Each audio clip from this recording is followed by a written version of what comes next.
আল্লাহর কোরআন বিক্রি করে যারা টাকা খায়, বাথরুমের কিট খায়।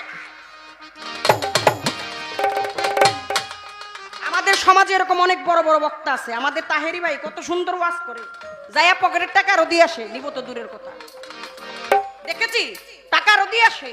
মূলত পক্ষে ওই বাণী ওই ওই বিক্রি করে খাবে। আহারে দুনিয়া রে, এই সমস্ত কথাবার্তা বলতে হয়, শুনতে হয়, এই তো কিয়ামতের আলামত। গজবার বেশি দূরে নাই। যারা কোরআন বেচার টাকা খায় তারা বাথরুমের কিট খায়। আমি বাবলি সরকার শরীয়ত দিয়ে বলে দিলাম।